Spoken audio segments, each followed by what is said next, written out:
Eu acho que vocês, palestrantes, devem ter combinado alguma coisa antes, porque o Ernesto mesmo também mencionou na palestra sobre mudança de mentalidade, né? Próximo tema. Vocês já viram aí a nossa programação.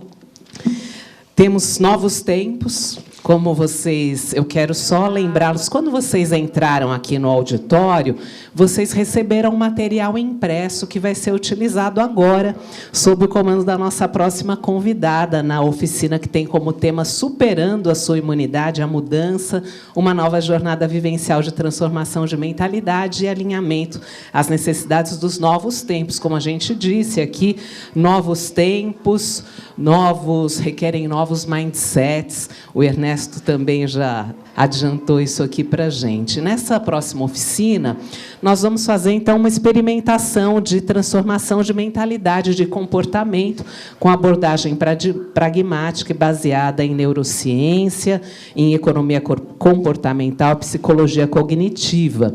A nossa próxima convidada é a primeira e única brasileira certificada em superação de imunidades à mudança e liberação do potencial de crescimento pelo Instituto Minds at Work, de Boston, nos Estados Unidos. A sua carreira está focada em programas de desenvolvimento de líderes, enfatizando aspectos estratégicos e comportamentais. Ela traz ao mercado abordagens e ferramentas de vanguarda de universidades como Harvard, Berkeley, Stanford, Michigan e Unicamp. Em sua lista de clientes encontram-se Novartis, Sanofi, Eurofarma, VEG, Banco Santander, Banco do Brasil, entre outros. Então, vamos receber, a partir de agora, aqui no palco, Virgínia Hag. Seja bem-vinda, Virgínia. Obrigada pela presença. Já desejo aqui também um bom trabalho para você e a todos. Bem, boa tarde aí a todos. É um prazer estar aqui para a gente falar, né, sobre um tema tão importante hoje, nesse mundo cada vez mais incerto, instável, complexo e ambíguo aí que a gente vive, né? Nós vamos ter a oportunidade, né, mais do que, na verdade, não é uma palestra que eu vou dar, eu vou conduzir aqui uma oficina com vocês, nós vamos trabalhar juntos, eu vou guiar vocês numa das abordagens de vanguarda para nos ajudar a mudar com mais fluidez e com mais efetividade a nossa forma de pensar, e, a partir da nossa forma de pensar, a gente mudar também a forma como a gente se comporta, a forma como a gente interage com a nossa equipe no dia a dia, com as pessoas que estão ao nosso redor, com os nossos próprios clientes, e também a forma como a gente sente e expressa as nossas emoções, né? Eu gosto muito, né, desta abordagem, talvez por, né, 3 motivos. O primeiro deles, que é uma abordagem de vanguarda, né? O professor que criou essa abordagem é o professor Robert Kegan. Ele é professor da Universidade de Harvard. Ele ganhou o prêmio Tribeca de inovação disruptiva há 2 anos, justamente por ele conseguir, né, criar uma abordagem efetiva para a gente mudar. Afinal, grande parte de nós não aprendeu a mudar a sua forma de pensar e de se comportar, nem na faculdade, nem na escola, e nem em boa parte dos cursos de liderança que a gente já fez, né? Então, ele inovou nesse sentido, por isso que ele foi considerado uma inovação disruptiva, essencial aí para os nossos tempos, já que o tempo que a gente está vivendo é um tempo com muitas mudanças bastante frequentes. O segundo motivo é porque foi uma abordagem, né, que teve um grande impacto para mim. Quando eu conheci o professor Robert Kegan em Boston, nos Estados Unidos, eu estava justamente numa fase que eu também estava querendo mudar. Eu sou economista de formação, tenho mestrado em economia, e eu fui estudar psicologia cognitiva e economia comportamental, bem mais na frente na minha carreira, tá? E eu vi a importância que isso tinha para realmente, tanto a minha vida pessoal, como também nos meus trabalhos junto aos meus clientes, né? Grande parte dos meus trabalhos estão relacionados com planejamento estratégico, né? E não adianta nada a gente desenhar um excelente plano lá estratégico para a gente mudar a nossa empresa, levar a nossa empresa para um novo patamar, se a gente não mudar inicialmente né, a forma como a gente pensa, a forma como a gente lidera as pessoas, né, e, inclusive, influenciar a mudança também da nossa equipe, né? Então, nesse sentido, ela é uma abordagem essencial aí para os nossos tempos. E o terceiro motivo é que é uma abordagem que ajuda, de fato, as pessoas a incorporarem a mudança no seu dia a dia, né? Não é que vocês vão sair daqui, vocês vão ter a oportunidade, né, de rapidamente vivenciar essa abordagem, uma abordagem muito simples, mas não simplória. Ela está baseada na ciência, nos desenvolvimentos recentes da neurociência, da psicologia cognitiva e da economia comportamental, mas ela vai dar um caminho para vocês fazerem isso, né, de uma forma bastante racional, baseada na ciência. Tá? Então, é uma abordagem que, sem dúvida nenhuma, né, nos leva a ter maior efetividade e propiciar a gente exercer a nossa multiplicidade de talentos, né, que eu vou conversar aqui com vocês um pouco sobre isso. Tá? Eu vou pedir, então, só para vocês, como é uma oficina, eu vou apresentar aqui alguns conceitos e depois eu vou guiando vocês em cada uma das fases desta abordagem. Eu vou pedir só para vocês não saírem, senão vocês vão perder, né, de fato, né, a oportunidade de vivenciar essa metodologia. Tá bom? Vamos lá. Bem, vocês devem ter já escutado isso várias vezes, né? A mudança ela se tornou uma constante em nossas vidas. Tá? As mudanças já aconteciam na época dos nossos pais, só que os nossos pais tinham muito mais tempo para se adaptar, né? Elas vinham mais vagarosamente. Hoje, essas mudanças elas são múltiplas, vêm numa velocidade muito grande e mais, né? O que a gente conhece hoje, daqui a 3, 4, 5 anos, deixa de ser útil. Tá? Agora, o que pouca gente sabe, né, até porque isso é uma coisa muito estudada pelos economistas, é que a gente também está vivendo uma mudança na própria natureza da mudança. Né? O que significa isso? As mudanças elas vêm cada vez mais recheadas de desafios adaptativos. E o que são? O que caracteriza os desafios adaptativos? É que a gente não tem uma resposta certa. Eles aparecem e a gente não sabe, opa, para onde eu vou? O que vai acontecer? Né? O Ernesto mesmo estava dando aqui alguns exemplos. Opa, o que vai acontecer? Ninguém tem as respostas. O que vai acontecer hoje? O que vai acontecer amanhã? Para lidar com os desafios adaptativos, eu tenho que me tornar bom em quê? Gente, se a gente não sabe a resposta, o que a gente faz? Adaptar. Perfeito? É isso aí que a gente tem que fazer. A gente tem que ir passo por passo. A gente tem que ir fazendo testes exploratórios. Se eu não sei o que vai acontecer, o que eu vou fazendo? Opa, eu vou fazer projetos pilotos, eu vou fazendo testes exploratórios, vou testando aquilo. Né? À medida que eu vou testando, eu vou aprendendo, vou vendo se está dando certo ou errado e vou adaptando. Tá? É por isso que nós, economistas, falamos que, daqui para frente, a gente vai ter cada vez menos leis gerais, em termos de economia, e cada vez mais leis específicas a cada contexto e ao conjunto de pessoas que estão envolvidas. Tá? Então, essa questão da gente ficar bom em testar, aprender e adaptar se tornou essencial nos mundos de hoje. Né? E, como eu já falei, opa, alguém aprendeu a mudar? Né? Só na marra. Só na marra. Né? Então, aí a verdade, a boa notícia é que hoje a gente tem abordagens científicas que nos ajudam a fazer esse processo de mudança, né, com maior fluidez e maior efetividade. Bem, pessoal, para continuar aqui,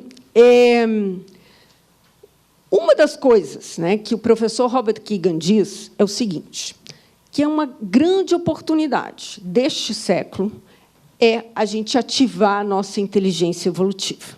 Tá? Como eu vou explicar daqui a pouquinho, né, o nosso cérebro tem duas grandes formas lá de pensar. Né? E Por uma série de questões, os nossos padrões automáticos estão muito ligados à nossa questão de sobrevivência, né? O nosso cérebro ele foi, né, de fato, desenvolvido para nos manter vivos, para nos manter, né, sobrevivendo. Então, são os nossos padrões automáticos estão muito ligados a isso. Mas a gente também tem a nossa inteligência evolutiva, só que, até então, a gente não precisava desenvolvê-la tanto. Mas, no mundo atual, a gente está precisando ativar enormemente a nossa inteligência evolutiva. E a inteligência evolutiva é a grande oportunidade deste século. Por quê, pessoal? Porque o professor Robert Keegan, nas suas pesquisas, descobriu, né, que os adultos, né, podem e devem mudar em qualquer fase da vida, né? A gente pode mudar aos 30, aos 40, 50, 60, 70, 80 anos ou 90 anos. Por quê? Desde que a gente ative a nossa inteligência evolutiva. Então, aquele paradigma que a gente tinha, que, a nossa personalidade está formada lá aos 7 anos de idade, e depois dali a gente só vai adquirindo novas informações, refinando algumas habilidades, né? Ele é um paradigma que ele foi quebrado, né? Nós contemos a nossa personalidade, nós contemos a forma como nós sentimos, como nós nos expressamos. Se a gente contém, a gente pode mudar. E a gente não só pode, como a gente deve mudar para a gente poder se adaptar a esse mundo atual. Há mais ou menos uns 5 anos atrás, eu conduzi um workshop de planejamento de 3 dias para a área médica da Sanofi. Tinha uns médicos de todos os países aqui das Américas. Veio um conferencista belga, né, falar nessa ocasião, e ele disse o seguinte: bem, a partir de 2025, será possível um ser humano viver 1000 anos, em função da bioengenharia. Gente, que não sejam os 1000 anos, né? Que a gente já vai viver aí 120, 150 anos. Imaginem quantas vezes a gente não vai ter que mudar para lidar com o mundo que a gente está vivendo. Quantas carreiras, quantas empresas a gente não vai ter, né? Ou quantas vezes a gente não vai ter que reinventar o modelo dos nossos negócios, tá? Agora, a novidade é o seguinte, pessoal. O professor Robert Keegan também descobriu o seguinte, que os adultos só chegam nos estágios de desenvolvimento da mente mais evoluídos, e nem todos chegam, tá? Mas a gente só chega nos estágios mais evoluídos a partir dos 45 anos de idade. Eu pergunto para vocês, quanto tempo uma pessoa que hoje, com 45 anos de idade, vai ficar ainda no mercado de trabalho?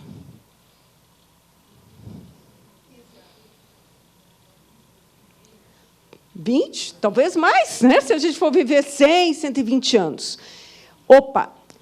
Por isso que ele diz que a inteligência evolutiva é a grande oportunidade do nosso século. Porque ele está dizendo o seguinte, pela primeira vez na humanidade, a gente vai ter um número muito maior de pessoas com mais de 45 anos, ou seja, com mais chances de terem uma mente mais evoluída, que daqui a pouco eu explico o que é essa mente evoluída,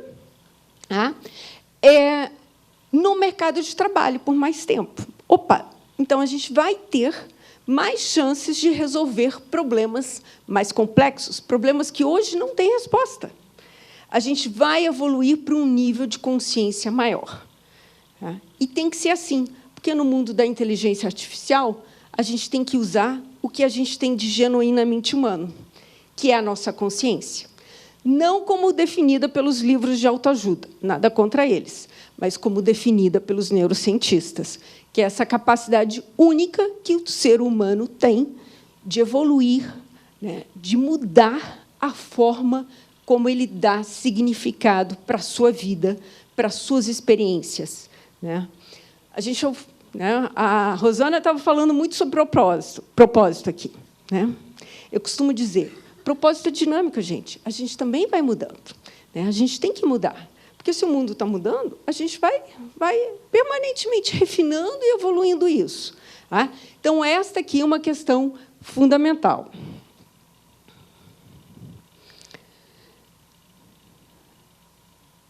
O pessoal conseguiu resolver? Ainda não?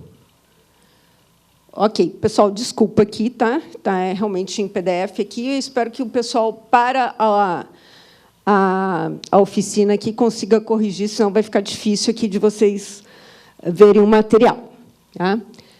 Uma outra questão que a neurociência, né, descobriu que é o seguinte: nós somos múltiplos. Né? O que isso significa, pessoal? Todos nós temos diversos talentos. O fato de eu ter exercido, até um determinado tempo da minha vida, determinados talentos, não significa que eu não possa desenvolver outros. Vou dar um exemplo aqui para vocês. Eu sempre fui muito reconhecida pela minha objetividade, pelo meu pragmatismo. Pergunto para vocês, objetividade sempre é boa, pessoal? Não, né? Quando é que ela não é boa? Quando é que a objetividade não é efetiva? Quando você encontra alguém que não tem o mesmo perfil seu. Exatamente. Com alguém mais sensível, por exemplo, ou num ambiente mais político. Né?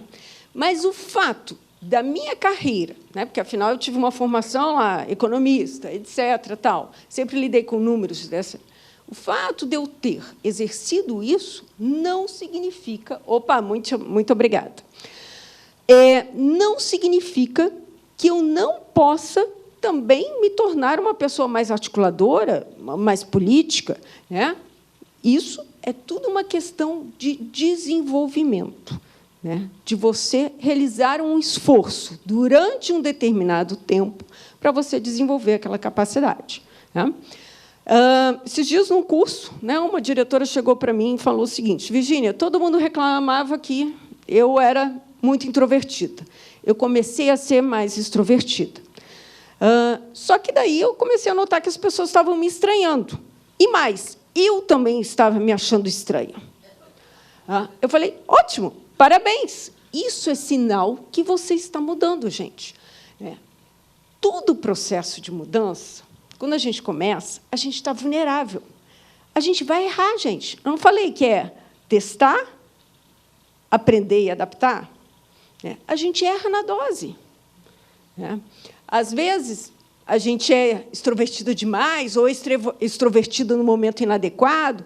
A gente vai aprendendo ali, vai dosando. O processo de mudança ele passa por essa questão da gente estranhar. Se a gente sabe e tem isso como natural, tanto nós como o nosso time, fica mais fácil, gente. A gente está lá liderando um processo de mudança, aí vem lá alguém do time reclamar, gente, isso é normal, a gente vai estranhar um tempo, mas vamos persistir nessa estratégia até a gente ver se realmente vai dar certo ou não. Então, esta questão é fundamental.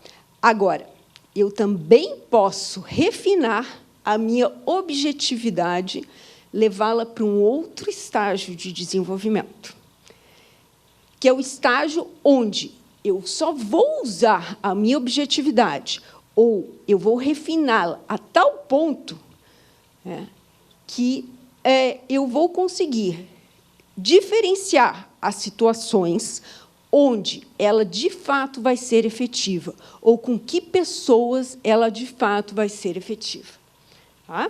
Então, a questão da efetividade ela passa a ser chave aqui. Então, se nós somos múltiplos, para isso, a gente tem que saber aprender a ativar a nossa mente evolutiva, que é a oficina que nós vamos fazer aqui, de uma forma muito simples, breve. Em geral, a gente leva aí 4 horas para fazer essa oficina, mas vocês vão sair, pelo menos, aqui com uma ideia de como é que a gente consegue conduzir esse processo de mudança em nós mesmos, de uma forma mais fluida e efetiva. Pergunto para vocês, mudar é fácil? Mudar só é fácil quando a gente tem 100% de certeza que a gente vai mudar para melhor? Né? Quando é que a gente tem 100% de certeza? Né? Nunca.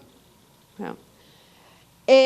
E aí é que está. Né? A mudança traz muita incerteza. Ela vem muito associada com essa questão. Opa, eu vou ficar vulnerável por um tempo. Né? E a coragem, né? Só há coragem se a gente está vulnerável. Porque se eu estou na minha zona de domínio, na minha zona de conforto, aí não é coragem, né, pessoal? Aí eu domino aquilo ali, opa, né? É isso. E daí a gente precisa da coragem, e isso fica muito mais fácil se a gente tem as abordagens corretas para fazer esse processo de mudança. E daí vem esses dois professores. Né? Primeiro, o Robert Kegan, que eu já falei aqui com vocês, que é esse professor de Harvard, que ganhou o Prêmio Tribeca de Inovação Disruptiva, que descobriu o seguinte: tal como o nosso corpo, o nosso cérebro tem um sistema de imunidade à mudança. Ou seja, o nosso cérebro reage contra qualquer fator de mudança. Nosso cérebro tende a sobrevalorizar o risco de mudar e a subestimar o risco de ficar na mesma posição. Porque também tem risco, né, pessoal? Não mudar também tem risco. Ainda mais quando o mundo está mudando. E o outro é o Richard Thaler, que é um economista ganhador do Prêmio Nobel de Economia. Ele é o grande papa aí da economia comportamental. Ele quebrou um dos paradigmas mais importantes na economia. É que aquela história é o seguinte: opa, os agentes econômicos, né, para nós, economistas, os seres humanos são agentes econômicos. Né? Então, os agentes econômicos maximizam as suas decisões. Ele disse, opa, não é assim, não. Por que não é assim? Porque o nosso cérebro tem uma série de vieses, que são aqueles padrões automáticos. Nosso cérebro tende a focar mais no negativo, porque nosso cérebro nos protege para a gente sobreviver. O nosso cérebro não gosta de overload de informações, então ele, às vezes, simplifica. O nosso cérebro gosta do curto prazo, não do longo prazo. Então, a gente tem que estar ciente desses vieses e da nossa tendência de permanecer na zona de conforto para a gente poder mudar. Então, isso aí é uma questão-chave.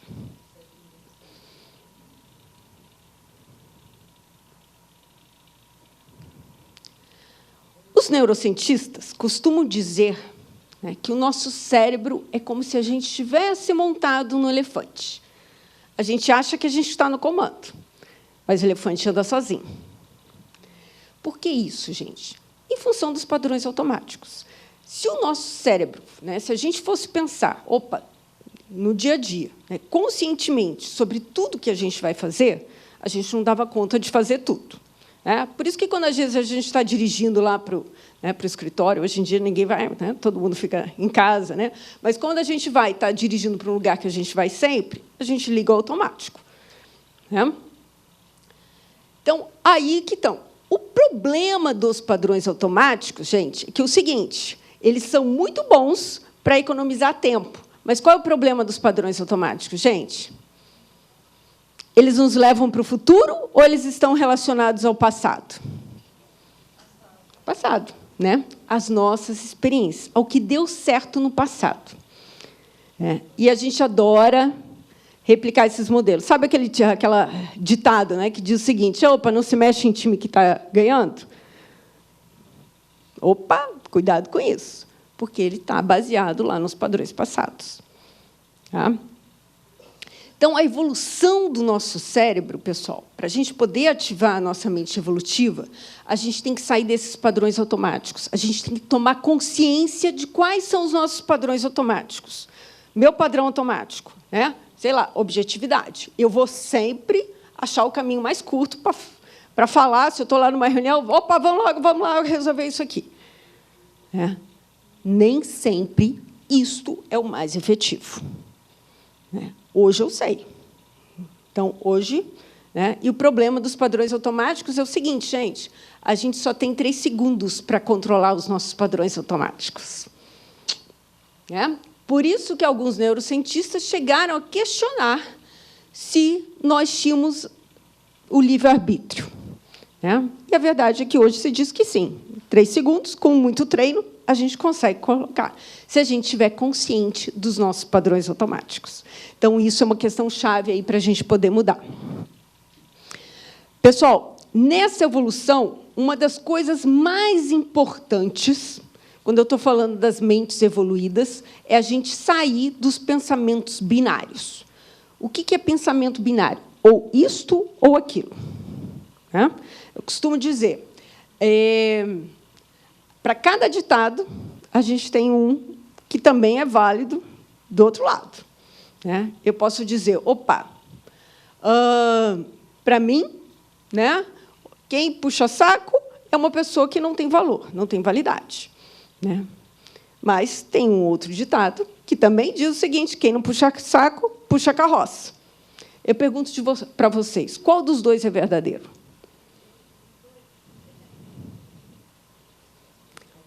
Os dois representam situações extremas.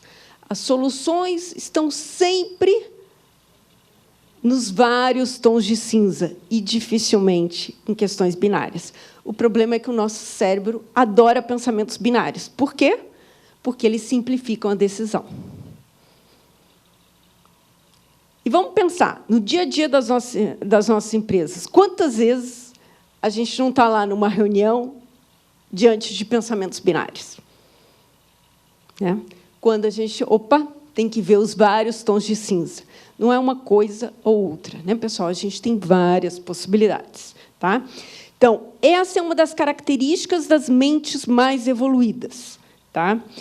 Elas não trabalham com pensamentos binários, elas conseguem se dar conta que estão diante de situações que o cérebro leva para esses pensamentos binários, e mais, pessoas com mente autotransformadora veem a sua própria personalidade como um objeto passível de mudança. Se é o objeto, eu consigo mudar.